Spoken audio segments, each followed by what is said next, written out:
Have you ever woken up one day and just realized you don't even know what you want anymore?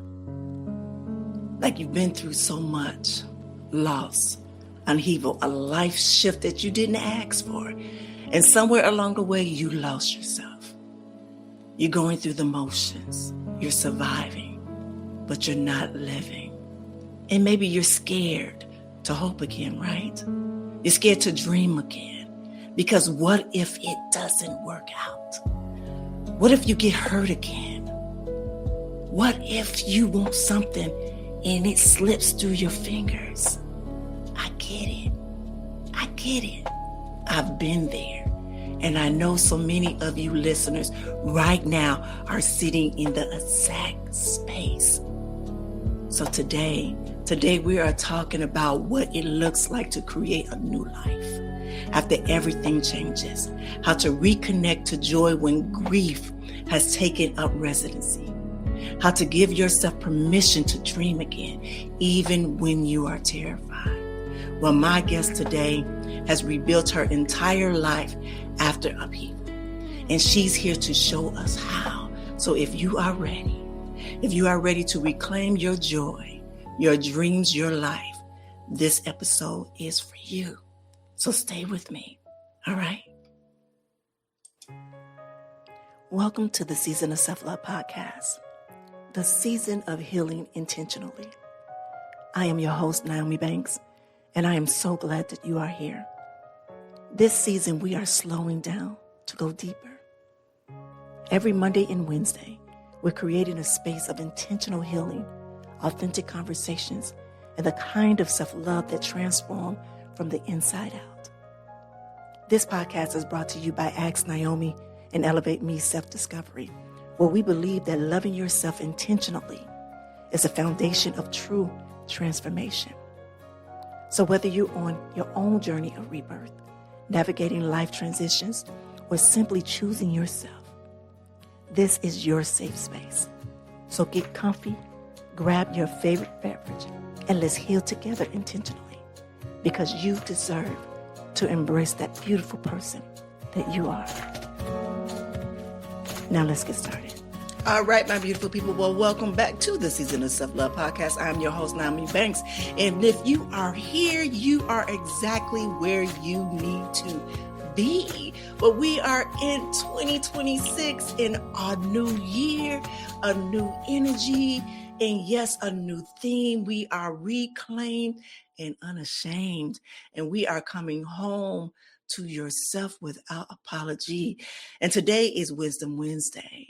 Oh, and this one is for everyone. It's for anyone who has been through the fire, anyone who is rebuilding, anyone who is starting over, anyone who is wondering, can I really create a life that I love after everything that I've lost? And if the answer is yes, today I have someone who is going to show us exactly how.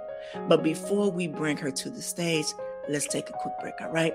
It's your girl, goddess, Nyomi Banks, here on the Season of Self-Love podcast, and we'll be right back. Washington Wellness Institute focuses on healing always. For me, if I look good, then I feel good. If I feel good, then I share the good. If I share the good, then I celebrate the good. If I celebrate the good, then I live the good. So I can be paid to be my greatest. But I have to learn the good to be the good. So, what does it take to be the greatest? It's as simple as a free 15-minute consultation. Be kind to yourself and heal always.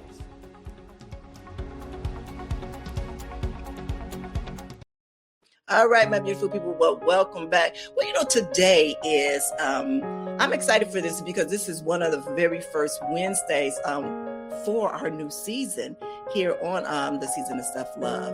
And I'm excited for this conversation because my guest today is that she has walked through the fire and she came out on the other side, and she's not only surviving, but she is thriving. Her name is, and I want to make sure that I say her name is Chanoa Inez, and I hope I say her name right. She is the author of the book Dream On, and how to create the new life of your dreams after an upheaval of loss. Now, Shanoa's story is incredible. Her journey takes her from Montenegro to Los Angeles. And in her book, she doesn't just share her dramatic transformation, she gives us the roadmap, the tools, the practices on how to help us to reconnect to joy at a far greater speed. She's also the founder of the Magnetize Your Personal Brand, where she helps people to connect with who they really are, not who they think they are or who they think they should be. And she teaches positioning and messaging techniques to help us to get the better attract opportunities and become more memorable. But beyond all the credentials and all the accolades, Shanoa is just living proof that you can rebuild, that you can dream again, and that you can create the life that you absolutely love, even after loss. So let's bring Shanoa to the stage. Hello, and welcome to the season of self-love. Hi, Nyomi. It's great to be here. Thank you So much. I think this is a great time to even bring you to the stage. I know that you had shared with me before that you had a chance to listen to some of the episodes. And last year for me, it was a year of the rebirth for me. And I was just even looking at your bio and everything that you had to offer. I'm just happy that you are here on this stage with me right now, just to even share part of your story. I think it's just so aligned for you to be here right now, not only for you and the listeners, but also for me. That's why I love just being here doing this, because it's therapeutic. Does that make sense? Yeah, for sure. Yeah, it's very therapeutic. So usually what I do is I do a nice little grounding meditation, 60 seconds, even before we get into, here. So not only for our listeners, but also for ourselves, so we can kind of ground ourselves and be ready to open for whatever it is that we are supposed to receive for this connection that we having right now. Okay. Okay. That's beautiful. Beautiful. All right. So listeners right there, you know how we do it. If you all could just get into a nice, comfortable position right now, you can close your eyes if you have that moment to, and just get positioned. All right. Take a deep breath in through your nose and release slowly through your mouth. Now place a hand on your heart and feel the beat. This is your resilience. This is your strength. This is proof that you're still here. Now I want you to breathe in possibility. And when you breathe out, I want you to breathe out fear. Now with this next breath in, I want you to breathe in joy. Now breathe out heaviness. Now I want you to breathe in permission to dream again.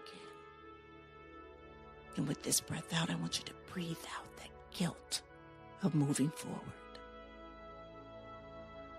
Now I want you to whisper to yourself, I am allowed to rebuild.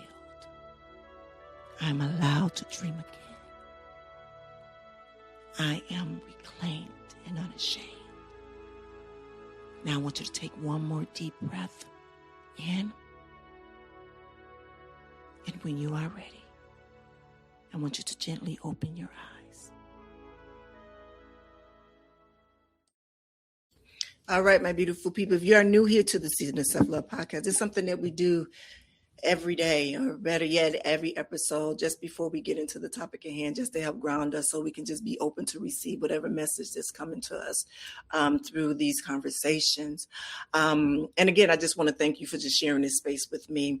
All right, Shanoa, so before we dive deep into this conversation and this deep work, I would like to start with a warm-up question, all right? Okay. Because I think this helps us and our listeners to get present where we start right now. So here's the question. What's one word that describes the season that you are in right now? Ooh. Expansion. Expansion. Yeah. Expansion. Wow. That word carries a lot of weight there. Expansion. I can feel Yeah, I like that. And that's the add-on to your dream on. Yeah, It's, for sure. it's There's a point where we can dream bigger. yeah, Um, and I was definitely doing that, but now I'm seeing how the concept of expansion is touching every area of my life, planting the seeds, and then that's the result of it. yeah, yeah, I like that. I like that. Thank you. So, Shanoa, now I want you to start from the beginning. Let's start from the very beginning, Okay. or at least the beginning of your transformation. Because I think so many of us, we have a before the version of ourselves. That version that we was before the loss, before the upheaval, before the change. So if you can take us there, what was that before version of you, and what changed everything? Mm-hmm. So yeah, to build up the before, I'll tell a little story. So I was living in Miami Beach at the time, in my 20s, and I lived with my boyfriend who's from Montenegro. And when I finally went there on vacation, I didn't want to come back. So it was really difficult for me to adjust. I just fell in love with it. And so we made an agreement the next summer we'd go for summer vacation, but we'd have our things in storage. And based on, he just changed his career. He went from being a merchant marine, captain of a merchant marine ship, to a luxury yacht broker. So they have all these luxury marinas in Montenegro and Croatia, and he had a lot of contacts. So that was just perfect for him because, the people at his brokerage would love to have a man on the ground in Europe. And I just started copywriting. I was a side gig at the time. So I was like, okay, I have 1 year now to make this actually my full business. So we're not thinking about getting jobs in Europe, which is very different from here. So we went there, and the first day was just perfect. We spent the day in the capital with his parents. And that night, I remember it was just like a magical night on the seacoast. Dancing, nobody else was dancing. Live music at dinner, but we were dancing. And it was the first time in my life up until that point that I felt like everything was perfect. There was finally nothing was wrong. And then there was just such a stark contrast because in the morning I woke up and he did not. He passed away from a clot in his sleep. And it was just, basically my life went from feeling perfect for just hours of feeling perfect to the complete, it completely dissolved in a way. That version of my life did dissolve.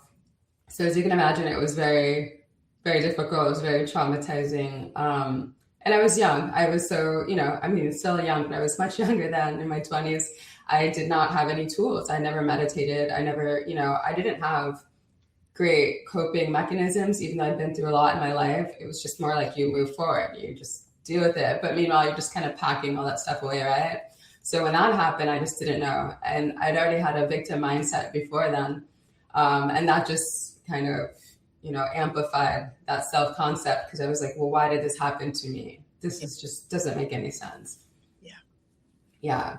So it was a bit of a, not a bit, it was quite the spiral. In many ways, there were good sides. I decided to stay in Europe, and I have, his family there. His sister came from, for a lot of those, she was there for a while. And so I had a lot of I wasn't alone all the time. But I did decide to stay there. And I think it was better for me because I was happier living there. But I definitely, regressed in many ways, you could say, emotional regressions. I would make mistakes I did years ago. I kind of lost my boundaries with my friends and just kind of had these my best friend, it was the most toxic relationship, and just kind of allowing things that I did not allow before. I didn't realize my confidence also went out the window when that happened. It's I lost my picture of myself and I didn't know how to get it back. And then I got to a place of okay, I feel good. I thought, if you asked me if I was happy, I would say I was happy. But then I started having health issues.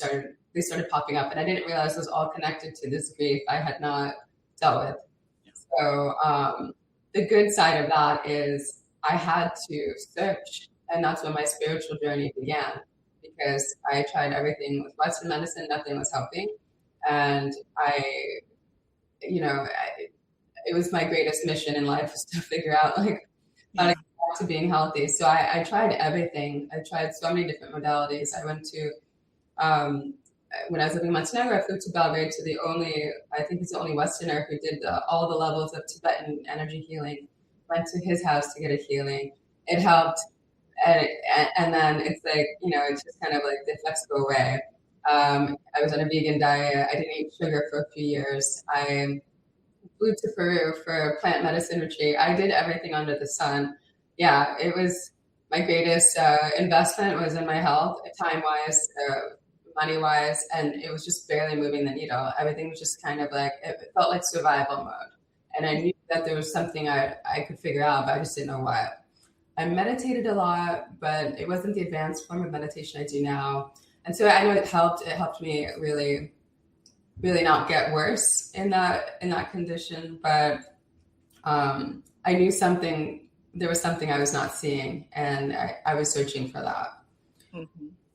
So I would say the biggest change between that whole life of thinking I was happy when I was dreaming small, I shrunk back. Every year of my life, it reflected that. And I just thought, if you asked me if I was happy, I never felt that emotion when you answered it. I would be answering it logically, like, yes, I'm happy. And, oh, this is what I want, even though it's a smaller dream than I wanted before, because I think there was like this level of fear of loss because of what happened. So it kind of translated to other areas. But when I moved I started thinking about the US a lot the last few years I was living there, and I just really wanted to come back. So Los Angeles kept popping up into my mind. It was like the synchronicity that followed me everywhere. So I had a friend there who she actually lives in Los Angeles, so she'd only go back there in the summers mostly. So she was like, well, why don't you come visit me and see what you think? Like, you work for yourself anyway. So it was funny. I came to LA for a 2-month visit to see if I liked it. But as soon as I got the plane, there was this strange feeling energetically. I was just like, oh, this works. It was a very strange, nice feeling. So I ended up moving here shortly after that. And that helped a lot because when you change your environment, you're no longer parts of the character breaks and those routines, you break some boxes just by changing your environment. So that helped a lot. And, I think it's a city that's, it's still based on dreams, whether somebody's in the entertainment industry or not. So I know that was refreshing for me. But still, there were some mistakes. And after a few years of living here, I realized, whoa, how could I be, saying I want change and saying that I love myself, but I have these friendships, or I have this like toxic relationship. I was like, that's not what a person who loves himself, you don't put up with this kind of behavior around you. So I started making those decisions. Including ending a very long friendship. That was my closest friendship. And that was such a big thing because it was so scary for me, I remember. And I remember feeling so uncomfortable after I had that conversation. And then I just started feeling so free. And I realized I had so much energy tied up in things that they didn't need to be tied up in. Like I was holding myself back. So then I discovered through a friend this more advanced form of meditation I started doing, and I wanted to go to a retreat. So I said, I'll just try one of the meditations at home first. And when I did that meditation, it was as if I'd never meditated before. It was so profound. And it was funny because the teacher does some effects to kind of take so you're not thinking about him, the person you hear in interviews or anything like that. You're just thinking of this voice, saying, these instructions. So when I started, I was actually laughing like, oh, what is this? And then I just disappeared. It was an hour and a half, the deepest, most profound meditation I'd had up to that point. And I was just like, okay, I'm just going to do this. So it was great. And through that, I started, I just started meditating, honestly, 3-4 hours a day. And I just made it like my number one mission. Before anything, it's me changing and all of these health challenges reversed. So except for the last one, which is on its way. It's much less, the tree nut allergy. But yeah, so it's just been an amazing process. Yes, I tried so many things. Yes, different things have their benefits. I'm certainly not tossing out all those other things I tried. But when I made those decisions in terms of my personal relationships and boundaries, I realized I could have skipped so much of that if I had really focused on those basics, that foundation of self-love that was just not there, and I didn't know it. Yeah. It was something that you said from the beginning into even right here to your toxic friendships that you had. Mm-hmm. And I wonder, even with, and this might sound really, really weird and crazy, with the sudden death of your boyfriend, you wasn't prepared for that. That was just a sudden death in the sleep. Do you think that was possibly preparing you for an instant death of a relationship? Does that make sense? Because you were holding on to that toxic relationship, thinking that if I was to hold on to this because, and I want to make sure that I'm saying right, I got a little brain fog still from the implant, that if I'm holding on to these toxic relationships for so long because I'm so used to these, if I let them go, what do I have?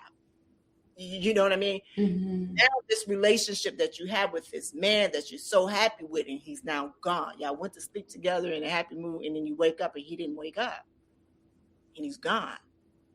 But you're still happy. Mm-hmm. You know what I'm saying? But you're still holding on to these toxic relationships and not doing you any good. You know what I'm saying? But just holding on. So, like at least they're there. At least I have people. Yeah. Constant. Yeah, that makes a lot of sense. I never thought of it like that. But. Was it like preparing you, like, baby, I'm gone. If you just think of it, hindsight was like, baby, I'm here, but I'm gone. But do you know how you see how you hear? So this is a part of your healing. So you can't let that go. So I'm a part of your healing. I'm just thinking of it hindsight in that. You know what I mean? Yeah. Mm-hmm. I definitely think it was the not wanting to be alone. These people were in my corner. Yeah. And actually that when, friendship, it was very strange because we met because her family was close to the family of my boyfriend who passed. Mm-hmm. So when he passed, I met her through the family, and she said, I have a daughter who lives in the States. I was thinking okay, just because she lives in the States, we're gonna be friends. Like, that doesn't work. But she wanted to introduce me to her, and I always knew that we would have never been so close if we'd met in other circumstances. But she was grieving something very difficult too. Yeah. And so that grief bonded us. And because of that, when the relationship got really toxic so many times, people were like, how are you friends with her?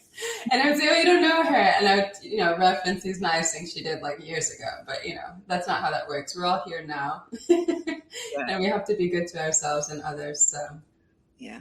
No, it was just something just set on my mind right then. And I was like, wait, okay. But then, and the reason why I said that, because even, I remember having this conversation with my mom and with my husband during probably about a few months ago. I had 3 different deaths in my family that happened 3 days apart. Well, wow. Yeah, it was the way that it happened, it was one that we expected. Like, he was on the hospice for years. Like, we was expecting him to pass away. And he was younger. He was like 50, 55. He was 57. He was 57. Let me say he was 57. And then in the older, my auntie, she was older, but she was lively. We didn't expect her to pass away. And then it was another one. They were sick, but they were, getting help. We didn't expect them to, it was like a here and there. But the aunt that did pass away, she was just going to work and had a heart attack and passed away. Mm-hmm. And I remember thinking at that moment, it was like, wow, this is a time that you really don't know when that last day is going to be. You understand what I'm saying? Yeah. And it was like, and this is the time in the moment that you need to think about, what do I want my life to be? What do those last days of my life want to be? Am I stressing about something, or I'm going to live my best life today? You know what I'm saying? And it's like stressing about, am I going to be rich, or I'm going to be the best? You know what I'm saying? Yeah. How can I be the best version of myself? How can I truly love who I am? You like that. And I remember having these conversations. So when you said that and you talked about that, I was like, wow, because I was looking for a whole journey in Montenegro. I was like, okay, we get ready to, and I was like, oh, wait, like, what happened? Yeah. I mean, really dramatic, telling our friends and family bye, putting our things in storage because we're like, oh, if it doesn't work out, we'll come back. And I mean, a summer full of plans, but that dramatic, it was shocking. It was definitely shocking. But yeah, like you said, you never know. And he, friends told me this before and I didn't want to hear it, but now I can appreciate it. They're like, well, he passed away next to the love of his life. So it's, he lived his last day on earth. We had such a great time with his parents, perfect evening. And, that's it. But you're right. It's all that feeling, right? So even the days that I stay home and it might, like, if someone's like, oh, how are you? I'm like, how's your day? I'm like, oh, it's great. And they'll ask, like, what did you do? And I can't always answer that with I did, because it might sound mundane what I did, but how was I feeling? That's a different thing altogether. Yeah. When you say you were happy, it felt like for me that you were still there just celebrating the joy of his life. That's what it felt like, because it felt like you were around his family. So you were able to celebrate his life with them, knowing him better. Does that make sense? Yeah. Well, it took me a while to get there. It was definitely in a dark place for a while. It was a deep depression. It took me a while, and I didn't help things along. I made it more traumatizing for myself because I didn't know the things I know now. Like, okay, if you sit there in this loop of thoughts and feeling that way with those intense emotions, you're just compounding that effect. So you're basically creating more things you're going to have to undo later. And I just thought, I just didn't know better. Yeah. Yeah. Yeah. You said you should have knew better. No, I said I just did not know better because I hadn't. Right. That never happened before. No, people don't usually warn 20-something-year-olds that your boyfriend might pass away and say that it's just it's surprising. And that he was so, fit and happy and healthy. He always had more energy than me, and he was older than me, but still young. And it was funny because I was falling asleep all the time, trying to keep up with him when we're traveling in Europe. But, we never know. So we do have to live every day as well as we can. Yeah.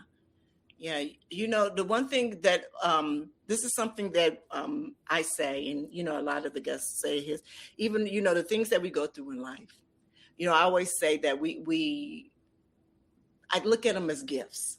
I look at them as gifts now, because they are amazing tools that we have to share with others now. That we didn't know, we now have the amazing gifts to give to others. We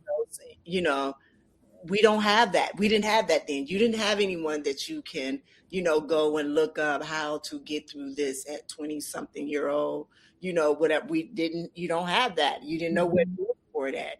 And now we do have that. You can go look up someone's podcast, Nyomi's The Season of Self-Love or whatever, or go get, Shania's book, The Dream On book or whatever, or, to look that up. And sometimes it's not out there for that. So someone has to go through it. And it's just the blessing is that you were able to get through, and you had the resilience, you had the strength and the courage to be able to get through all of that, to make it here, to be able to do that. So that's the most powerful thing, to be able to do it. That's the superpower of it all. You understand what I'm saying? Yeah. I would definitely never call his passing a gift, but I definitely call everything that I went through a gift, including those hard times, all that contrast that brought me to where I am today.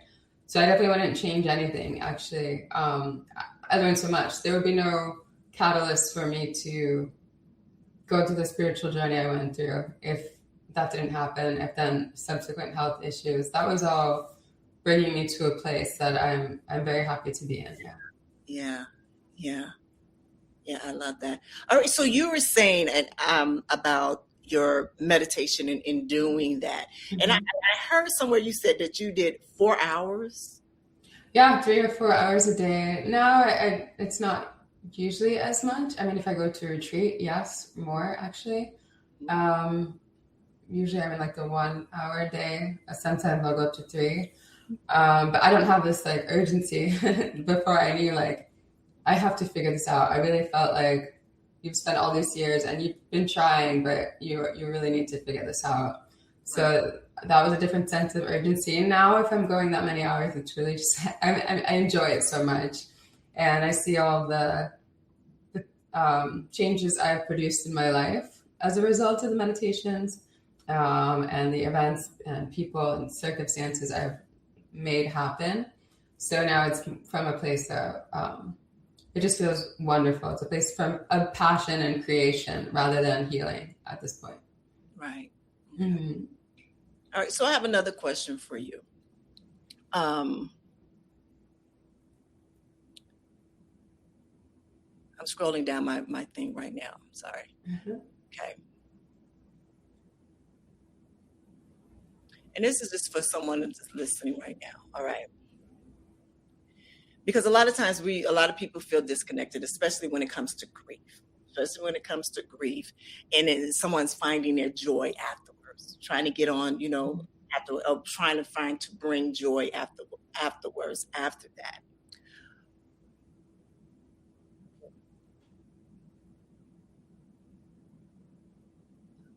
What brings them joy, or what brings you joy? What has brought you joy thus far? Now in my life or after? After. Uh-huh. Mm-hmm. It took a while to get to joy. When I finally did start having glimpses of joy, I would say spending time in nature. I would go on these really beautiful hikes in Montenegro. I used to live in a city called Kotor. It has a UNESCO protected fortress it's a bay, but it's a bay, there's still the seawater in the bay. It's very beautiful. And if you go above it, there are I think 200 steps. And then once you pass those steps, you can keep hiking and there are woods there. So I would like to do that on the weekends. That was the first place I would find that. Music, dancing, that also, yeah. And that's still a thing for me. But yeah, that is interesting. When I could finally have moments of joy, that's it, which, it's kind of the basics if you think about it, but those basics are profound. And what do you dream about? What do you dream about? For my future? Yes. I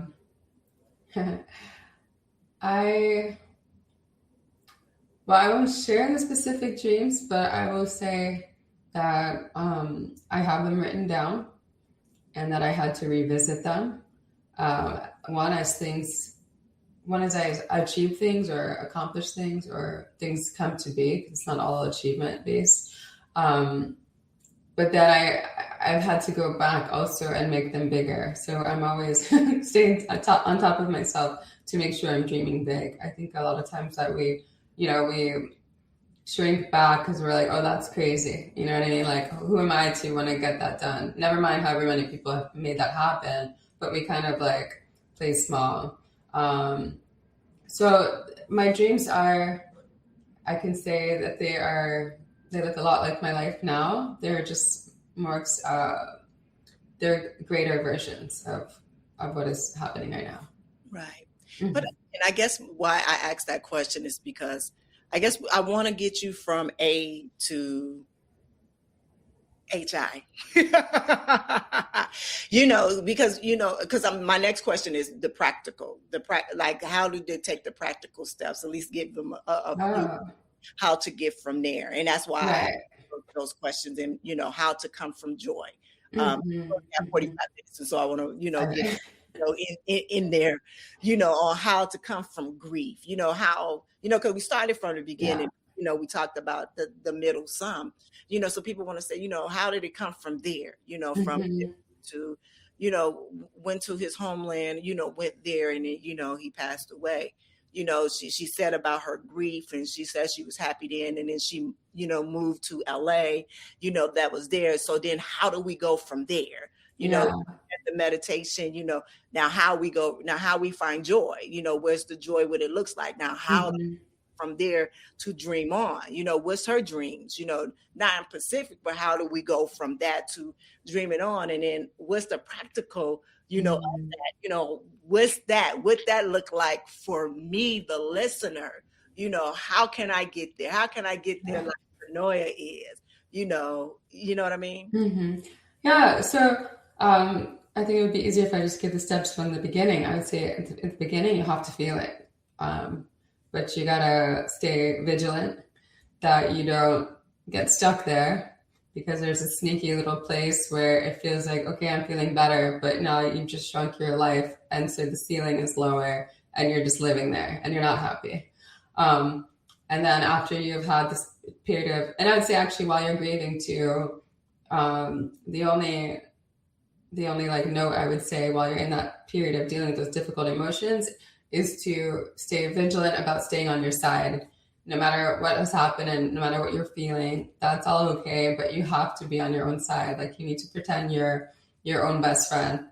No thoughts going past your mind that would be anything that you would never say to anybody else. Like just know.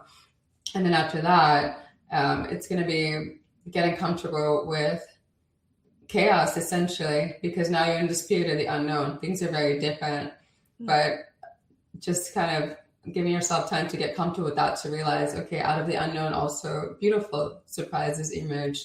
So, not trying to rush back to like, okay, my world is completely different and I need to like, rush to find some routine, getting comfortable in that space. And then after that, I would say, just really focusing, now going deeper on this, like, journey of self-love and really giving yourself time to do the things that light you up and connecting with others. I don't think that I would have returned to joy so soon if I was not surrounding myself with people who were on the same kind of mission, like I have friends, I can go see them and it's like, I don't see people every day. I'm not that like, I'm social, but I have my things going on. But I think it's so important when you see, there's a compounding effect when you're around people who are also, even tuning into your podcast, people are socializing with you without even having a conversation with you. And that energy, there's really a compound effect to that. I don't actually talk about joy in my book until we get later through the process, because I think it's important just getting the groundwork in place. Like, okay, I'm okay. And now after you're feeling like you're on solid ground, that's when you can start, intentionally seeking joy every day and incorporating that in your life. And then I want you to dream bigger and think about, whatever your dream is now, turn up the dial times 10, times 20. And, and think bigger, think about, okay, this is not a selfish process. You achieving every dream that you desire, it has an impact on the people in your life, your friends, your family, your community. The more that you flourish, the more that the causes you care about flourish. And so there's this compound effect again. And so the longest chapter in my book actually is the last chapter, Dreaming On. But I really guide people to have all this introspection and deepening their relationships with themselves. And then when they're in that solid place, then it's like, okay, now we're ready you're ready for the fun. But you got to start there. You gotta get back on the road. Yeah. Yeah. So let me say this, because I love that you said that. And I hate that it's only 45 minutes here, because it's even the funny thing, because even when I was saying, I was like, oh my God, it's because I understand it's like, I can't rush it, Nyomi, because it really has to take time. Because even when creating the season of self-love, I remember when bringing Dr. Will on, I was like, no, I want to take it time. That means every day is a new topic, but it's the same thing that we're saying over and over again, repeatedly, because we have to repeat it every day, because we're reprogramming our brain of what we was taught before, that's been wrong with us, is not connected with us anymore. And so we're aligning something that's new to who we are now. And so even with that, I'm like, okay, you're rushing her. I said, but we have to figure out some way to at least connect or resonate with the listeners, to say, okay, let me go grab that book.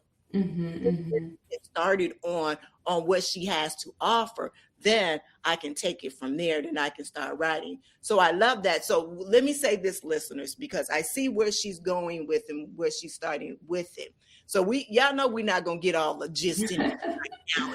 Let's come on now. So what she's saying, we have to start somewhere with it. You know, and we know in the groundwork of it, and she's giving you some of the groundwork of what it is. And one thing was something that she said, and I wrote it down, and she said, be comfortable in the chaos. Mm-hmm. It's so funny. I've been saying these two words all for the past 2 weeks while I've been on Christmas vacation with my family back in Chicago. I've been saying chaos and clarity. Chaos and clarity. Even saying bringing in a new year, I said that it's 6 things that you have to do to get rid of the chaos to come into the new year with clarity. Mm-hmm. I love that you say that you have to get comfortable in the chaos to get to the clarity. I'm going to add to get to the clarity that you have to be comfortable in the chaos. She didn't stay in the chaos. She said get comfortable with the chaos. That means understanding what that chaos is. Mm-hmm. That's what it means when she say that. Understanding what that chaos is, embracing and acknowledging what that chaos is, so you can move on to the clarity and know what the clarity looks like. Is that what that is? That's it. And you know, what is that chaos, right? You know that this chaos it's really all the pieces moving around. The puzzle's coming together. So it's having that faith and holding steady and thinking, okay, these, you know, a terrible thing can happen. That's a surprise. But there are a lot of beautiful surprises, and it has to come from that. Yes. All right. So we are coming to the end of our episode here. It's been quick. I'm going to have you back. I would love to. I'll have to have you back. And so we have, I've added in what I call a little lightning round. There's a few quick questions in here. So I don't want you to overthink any of them. So they just, one of them. So here's the first question. A belief you had to release. That I'm not good.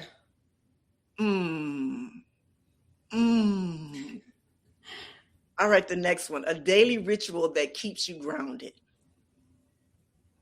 Meditation. Right. I love that one. Yes. All right. Final one. A sentence you would tell someone who is starting over. No matter what you've been through, you can come back from anything, and things might be even better than they were. Oh, I love that one. Oh, well, Shanoa, thank you so much. And just sharing that space. But I want to ask you this one, and this is what this season, this year is all about for me. Mm-hmm. And what I'm doing. What is one thing that you want to reclaim?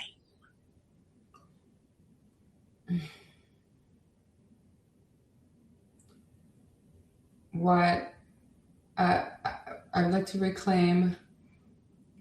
I mean, I'd really like to reclaim anything that has to do with the direction of my life, which means continuing to question anything that's like somebody trying to, you know, surpass my boundaries, or questioning when I'm not putting a boundary when there should be one. So reclaiming that, being the navigator and the director of my life. Beautiful. And if it's anything that you are unashamed of now, what would that one thing that you'd be unashamed of? How long it took me to come back, because I started writing the book. It was 11 years after he passed. And I was walking across my living room and very clearly had a realization, like, because my life was feeling wonderful then, I realized I just left this cloud of grief that was all connected to it. And then I realized there's a book I need to write, and that's the book that would have helped me. So, yeah, no more regrets about how long it took to heal. Wow. Beautiful. Thank you. You know, first of all, thank you for sharing your story. Thank you for sharing your wisdom. Thank you for sharing your heart with this community. This is not only my community, but this is your community as well. This is our community. As I say, you are my teammate. We are in this right here. Yeah. But this conversation right here is exactly what we all needed to hear. We all need to hear this. But before you go, I want you to tell our listeners, where can they find you? Where can they find your book, Dream On, and how can they connect with you if they wanted to work with you one-on-one? I'm not sure if you do. Where can they work with you one-on-one at? Mm-hmm. Yeah, everything's on my website, shanoainez.com. And for one-on-one, it's a little bit different. I have incorporated principles from my book into my personal branding program. It's called Magnetize Your Personal Brand. But yeah, I invite you to, enjoy the book, and please feel free to reach out if you just want to connect. All right. Beautiful, beautiful. And do me a favor, if you can say that one more time, and if you can spell out your website for me. Yes. Chanoainez.com, ChanoaInez.com. Beautiful. All right, my beautiful people. So if this episode has spoke to you, and if it's touched something in your heart, and if it gave you permission to dream again, I want you to share it. Share it with a friend who is rebuilding. Share with someone who needs to know that they are not alone. Share it with someone who has forgotten how to hope. Share it. And before we go, I want to leave you with these two questions. All right. Every episode this season, I want you to sit with this. I want you to journal about it, and I want you to speak out loud about it. Here it is. What are you reclaiming? What are you reclaiming? Is it your voice? Is it your dreams? Is it your body? Is it your joy? Is it your power? What are you taking back? And the second question, what are you unashamed of? Your story, your choices, your past, your scars, your transformation. What are you no longer apologizing for? These are powerful questions. They are so powerful. And your answer matters. Your story matters. Your healing matters. So until next time, my beautiful people, keep choosing. Keep choosing love. Keep choosing to step in your truth. I'm Nyomi Banks. You're listening to The Season of Self-Love. Have an amazing, amazing day. Have a good one. Thank you so much for joining me today on this journey of intentional healing. I hope that this conversation has filled your cup and reminded you of the beautiful and worthy person that you are. I want you to remember, healing isn't about rushing. It's about showing up for yourself with love and intention, one day at a time. So I'll see you back here Monday and Wednesday for another episode of The Season of Healing Intentionally, right here on the Season of Self-Love podcast. So until then, keep choosing you. And visit us at theseasonofselflovepodcast.com for show notes and resources. And remember to connect with me on Instagram at The Real Nyomi Banks. This has been brought to you by Ask Nyomi and Elevate Me Self-Discovery, because your healing matters. You are loved. You are worthy. And you are exactly where you need to be. Take care.